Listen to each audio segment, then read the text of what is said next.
Hi everyone, and welcome to the Lucky 13s podcast. The first one. The first one. Today in the room we have got Mr. John Bucket. Hello. Who plays bass for the Lucky 13s, and we have got Mr. Dudley Ross. Hello guys. Who is the guitarist for the Lucky 13s and also the composer, producer, videographer, social media manager.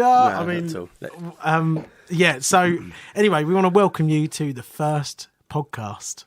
This is it. We've broken the seal now. So the idea is we're going to do a monthly podcast, just giving you guys a little update what we're up to, what's going on, because there's lots of exciting stuff going on this year with the record coming out. Got our first single, which is out now. Ain't Got No Money. Listen to it on Spotify. Yeah, isn't that true? Ain't got no money. Oh yeah. January. Woo, it's hard.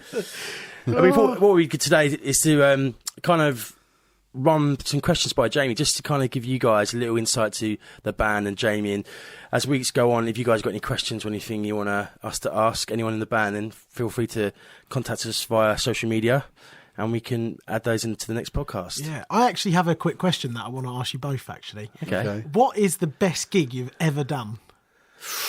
That is a good question. What? In this, not with this band, but we just not with this band, no, because we've done like 2 gigs so far because of the good old COVID. Ever the best gig you've ever done? The thing is, I've got best gigs for different reasons. Yeah. So let's say, okay, your favourite artist that you've ever gigged with. Then, Mine's got to be Robin Ford. Robin Ford. Yeah, Nice. playing with Robin Ford because he, for years spent listening to him and trying to learn his stuff. So and sitting in and playing with him and him giving me solos and saying, no, do more solos is great. That's amazing. That is cool. That is good. very cool. Yeah. That's a nice feeling, actually. That's a really nice. What about you, John? Probably my favourite gig with other people would have been when Bill Bailey joined us on keyboards one night. That was amazing. Nice. Oh, that is cool. It was good. That is really cool. How about you, Jamie? I think it's the same as you. There's like different kind of different gigs have different meanings, don't they? Really. Yeah. I think by far the most memorable one, which wasn't really a gig, was probably when I was on The Voice, and it's quite a good story actually. But Kylie Minogue was owed a favour by Justin Timberlake, and Justin Timberlake basically invited me and Kylie Minogue to the O2 where he was performing, and I got to sing with Justin Timberlake's band and Justin Timberlake on stage at the O2. Amazing. So that was probably like, for me, that was great. But I think my favourite ever gig was when I first started singing, and it was at a little pub called The Barge in Gillingham.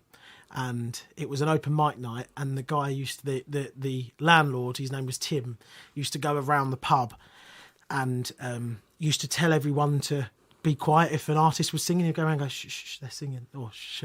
And I used to just love the vibe of the place, because you would probably have all the locals in there, maybe like 30 people. But it was brilliant because everyone just sat and listened to and you don't really get that anymore. I've got to say, I played in front of like the Urban Soul stuff that one John came and watched me once. Thousands of people there, but it's just my favourite gigs are one where it's less people. I've got to say, like, it's amazing. In fact, I've got to say one of my favourite gigs, especially in this history with the band, is the Fountain.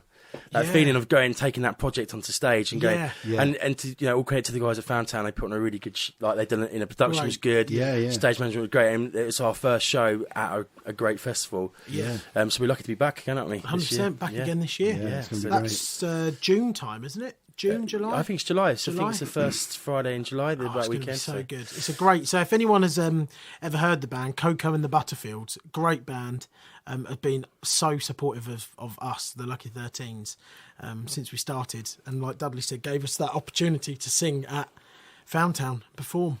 Great gig. Great. Such a good gig. It was good. Let's kick in with some questions, because we want to keep this one quite short for the first one. Yeah. So I'm going to fire some questions at Jamie, but John, if you've got anything you want to interject, please do. Yeah. The first question to both of you: who are the Lucky 13s? For people that don't know anything about the Lucky 13s, who are the Lucky 13s? Shall I go first, John? Go on, mate. I'm still learning. So the Lucky 13s, and I'm still learning, it's because we're always, I think as a band, you never really know from the beginning. Like we always said, what kind of music do we do? but it's changed, hasn't it? From like our first EP, Breathe EP, from that to the Gamble My Soul, the album that's out. Yeah. It's changed so much, and the new album 2, is going to be again so different.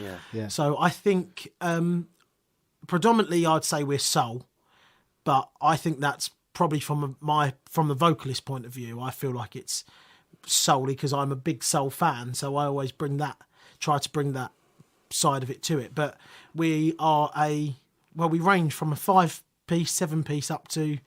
We've done some big gigs, haven't we? Our dream is to do a 13-piece. 13-piece. The percussion, extra BVs, the whole shebang. Yeah. So I'd say we're a big soul band based from in and around Kent. That's what I would say, the southeast of England. Anything you want to add to that, John? Yeah, I think that's pretty much it.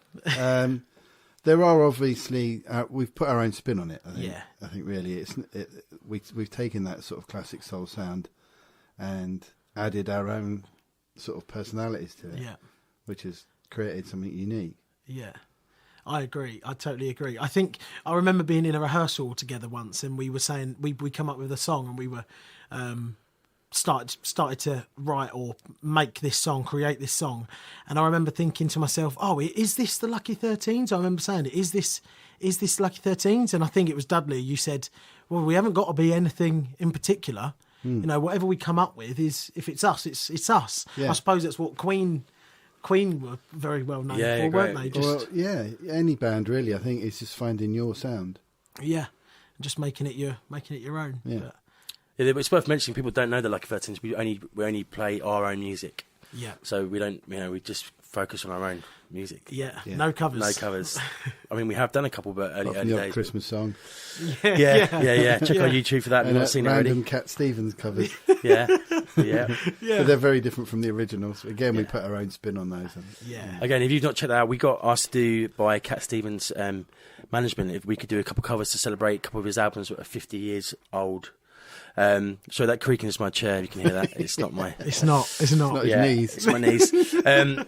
We got asked to do a couple covers to celebrate Cat Stevens to cover his albums turning 50 years old, and we did it with some great artists like Dave Matthews. Help me here, guys. Who else James Morrison. James Morrison was on it. Which is great. Who else was on it? Oh, my mind's gone completely blank now. Oh, blimey. Him. What's his name? The guy with the bare feet. Oh yeah, Jack Johnson. Jack Johnson. Yeah, so there were so many great artists and we've forgotten them, but there was good. So if you've not checked it out, go onto our YouTube, go and check it out. It's great. So let's go in for another question. Jamie, give us a little outline of who is in the Lucky 13s. Okay, so we have got Dudley Ross, who is obviously the one who's just asked the question, because you're not going to see any faces when you listen to this. We've all got faces for radio, as they say. No, I'm kidding.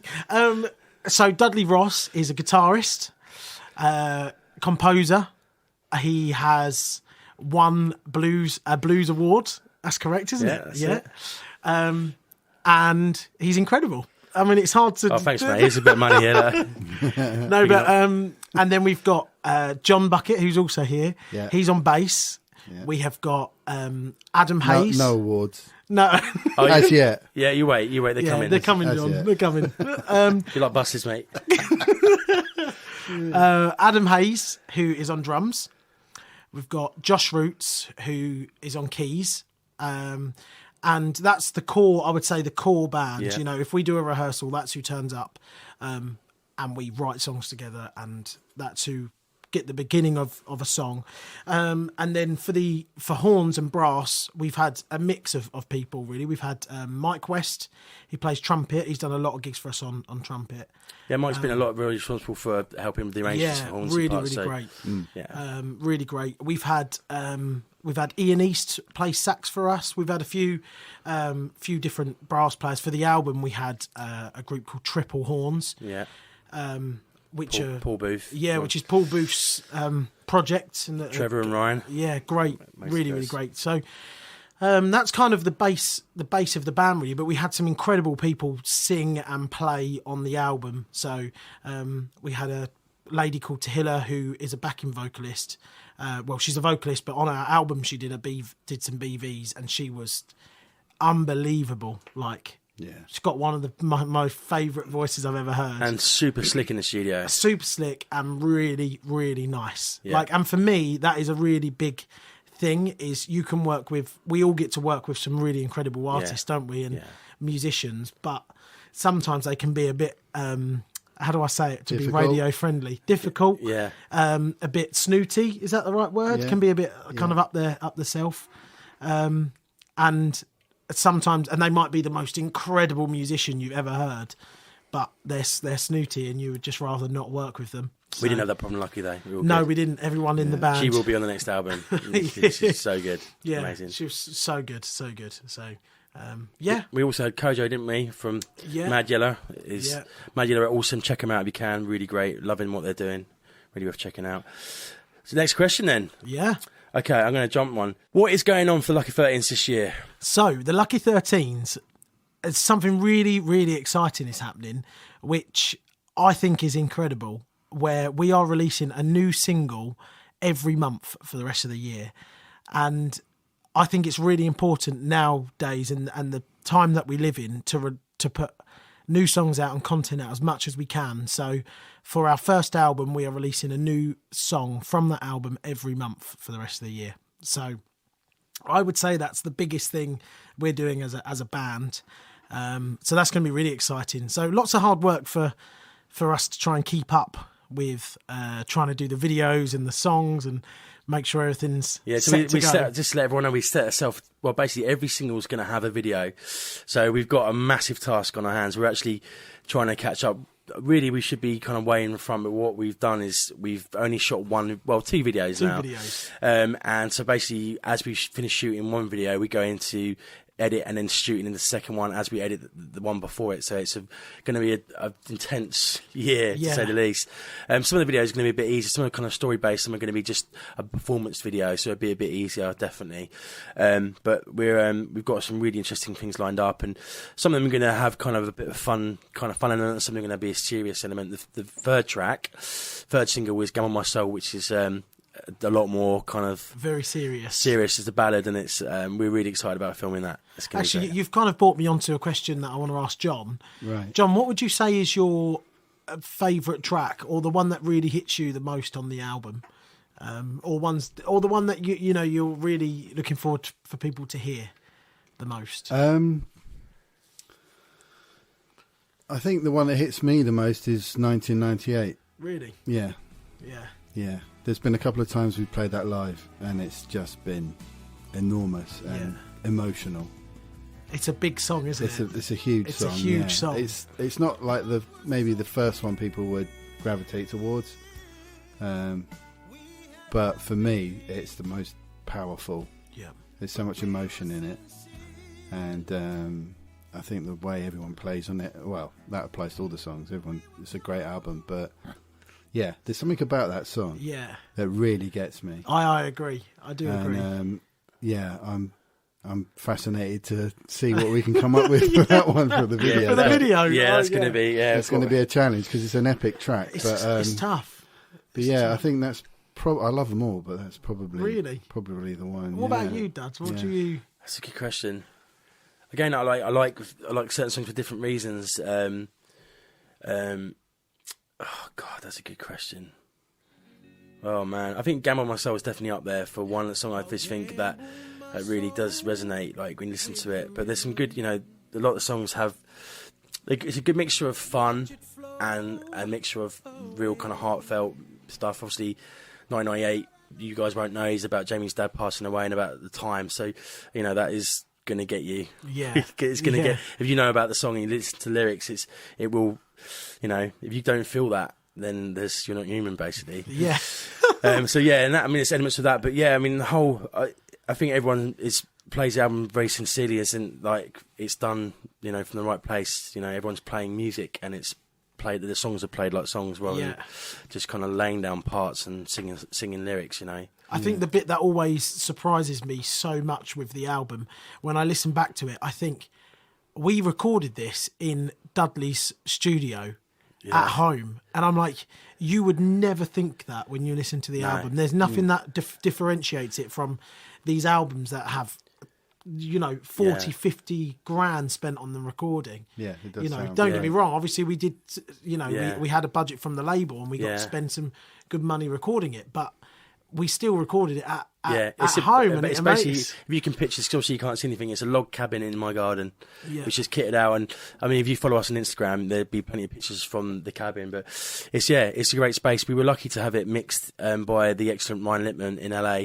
So it kind of went from Canterbury over to sunny LA to be mixed. And we took the sound of the album, even hearing like Ain't No Got Money on the radio, was like, this sounds amazing. Yeah, it did. It really did. It sounded great. I think that's probably one of the nicest feelings, actually, isn't it? Is hearing your track play on the radio. Oh yeah. Like I'm like, oh my goodness. I mean, like one of my biggest dreams ever is it's probably by far my biggest dream is if we do a show and people are singing the lyrics to the song, which we've already had a little bit, a couple of people. Yeah. But I'm talking like. Imagine doing a big gig like Ed Sheeran and you've got everyone singing your song. I mean, there can't be a better feeling than that. Yeah, I mean, that's the good thing about you, Jamie, is you write such catchy choruses and lyrics and melodies. So it's gonna, like Anna Louise, who did an interview the other day. She did a great job, and she mentioned that. When she saw us live, she had that stuck in her head. Ain't got no money for a whole week. Yeah. So it's that's what it's all about. Getting the earworms in there, and off we go. Well, I've had earworms from the new songs that we're working on for album 2. Go on, sing us one, John. I'm so excited about some of the new stuff. I can't wait for the new stuff. I wake up in the morning, and I'm like, oh yeah, that's us. Waking up with coffee. I for me, I'm really proud of this album, the current album that's out, and you can go to our label's website, which we put a link to below the podcast. You can pre-order the album now, right? Yeah, the album comes out end of January. I think it's the 28th of January that the album is out. Yeah, that sounds about right. But so you can pre-order it now, and as soon as the album's out on the 28th of January, you'll get it sent you in the post. So you can buy a hard copy there, which is really, really cool. But if anyone wants to stream the tracks, you can head to 28th January. Great. Yeah. So if anyone wants to stream the tracks or anything, then every month is going to be a new track out. So the plan for this year is just to try and build that following as much as we can, try and get some more gigs in. We have got quite a few gigs coming up this year, and they're building up more and more as we go into the new year. So, but back to the point about the album, is as much as I love this album, I'm really excited about what's next, because we learned so much from this first album of how we recorded it, how we could have taken our time over certain elements, and I know the next album, the songs, I'm really excited about where we're going with this next album, because I think it's going to be really strong. It's that whole growing thing and knowing, who are you as a band. You can really feel it between that first album and the second one. And what I think keeps me driven so much to keep doing it in general and getting stuff out is you find an artist on Spotify, for example, which is where most people find their music now, but you find an artist on Spotify that you've never heard of, and you look back through their back catalogue and you're like, oh my goodness, they've released 5 albums and I've only just found them. And that's what I keep telling myself is, there's no right time for this to happen. I think it was something I read about. Quincy Jones didn't make Thriller until he was like 40 or something. Or might have been older than that. I think he was older, weren't he? Yeah, probably. Was he? I think he was. Yeah, older. 42 this year. But it's incredible, and that's what keeps me driven. Yeah, it's exciting times. But so let's move on to another question. People don't know about the band. How did the band form? Yeah. Oh well, I think it was trusty Facebook with the beginning. Well, actually, I think me and Dudley actually met. So me and Dudley formed the band together, the Lucky 13s, and we met by doing I think it was a function gig, wasn't it? Together, we did a function gig, a corporate gig, singing covers, and me and Dudley and the rest of the band have been doing that for a long time. That's thanks to Josh as well, wasn't it? Yeah. Because to be fair to Josh was going. Because we've got a fantastic lead singer called Campari in the corporate band that I work with, Grooves, and he was saying, look, if we ever need a singer, you've got to get Jamie in. And I was like, yeah, whatever, yeah. And he's Josh, he's fantastic. I'm like, he was banging on about you for a lot. Really? Josh, you've got to get him in. He's amazing. And like, yeah. And we did the first gig, and it was like, holy moly, that guy can sing. I'll tell you, I just want to do a shout out just for Josh here, because Josh is incredible. Like, oh yeah. I mean, he is he's a lovely guy. Yeah. And he's a great keys player, and he's great. So big shout out to Josh Roots, very talented boy, very talented, and that was basically how the gig come around. So Josh got me in there with Groove Zoo, the corporate band. Met Dudley, met John, and then that was it. The rest was history. And then Dudley kind of put up we were both thinking the same thing, but Dudley put a post up online and said, I've got to start doing some original music again. And that was it. I said, well, let's do it. And we got together, and it's very, Dudley said it before, and I'm sure we all feel the same, but it's very easy to sit in a room together and you try and write a song and nothing comes because that connection isn't there musically. But that didn't happen with me and Dudley. We got in there, we started writing, and song after song were just coming out, and now it's still the same now. It's just more and more songs constantly. Lucky. We did. I remember it really well because it's that moment when it's a bit like, I guess, when you go on a first date with someone and you sit in a room and you're like, oh, we actually can connect, and you're waiting for that moment to have that connection. And I remember just sort of, Jamie had some old songs that he'd written, and we were like, cause we had this festival gig coming up at the Town. We had like a deadline, so it's like, we've got to get a set together for this, which was really good to have that pressure. And we're like, okay, Jamie's got like 5 or 6 songs that are good, but we need a few more. And I remember just sitting there and I played like one chord. I think it was a D-7. And Jamie just sung like a line. Like, right, let's chuck me that guitar, Jamie. We're gonna reenact this live on a podcast. Oh my God, this is going to go so wrong.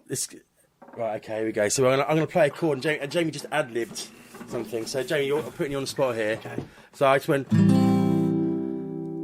Yeah. I think it happened much better than that when we did it. But you get the idea. It was like that, played one chord and Jamie came on this little hook, and then off we went, and then it was boom, boom.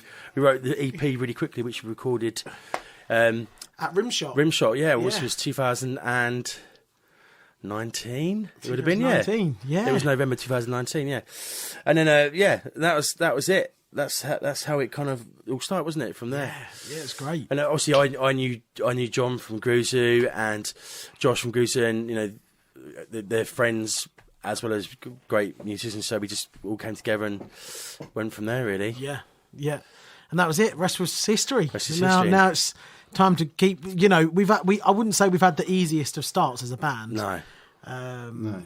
In some ways, we had a lot of blessing because we got the deal from the record label.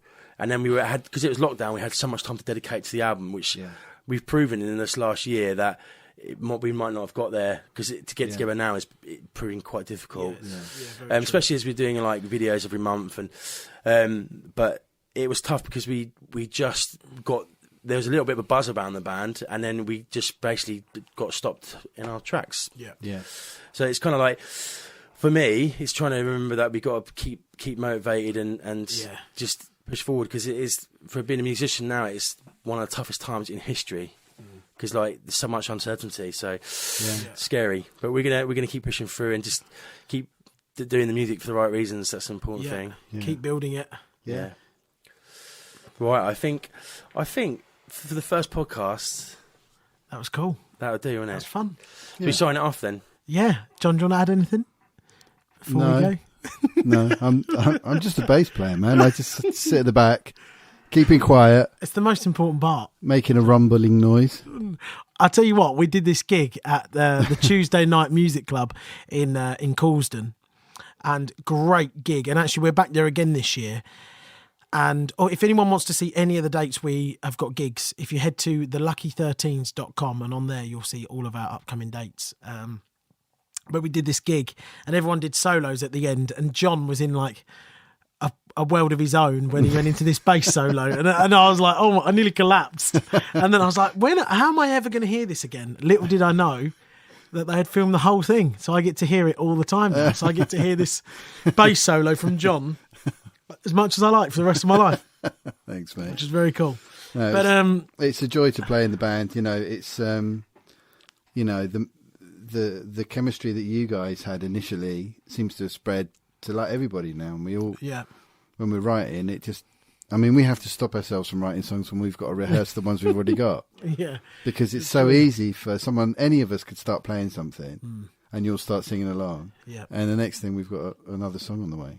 It's a great I feel like now's a good time. Yeah, I feel like now's a good time to get back in soon and start trying to write and potentially record again, because I feel like I've just had writer's block for the last maybe even 8-9 months, just this writer's block of what am I doing? I can't think of anything. And recently I've just started coming out of it again and feel like I've got all these ideas that I need to get out before I hit another brick wall. Yeah. You've got to mind that. But we should say that we're going to do a podcast every month, right? We're committing to that. Yeah. We're yet to confirm what date it's going to come out, but I reckon it should, maybe this one will come out this month because we're past the 13th, but maybe the 13th of every month. 13th of every month. That's a good idea. Yeah, you can have a podcast. And so if you've got any questions that you want to ask the band or anything you want us to discuss, give us some subject matter, because it would be good to get your input and get some feedback and make it a bit more interactive. That's it. Yeah, send us your questions. Head to the website, check out our social media. It's the Lucky 13s and thelucky13s.com. And thanks for joining us. Thanks, guys. Cheers.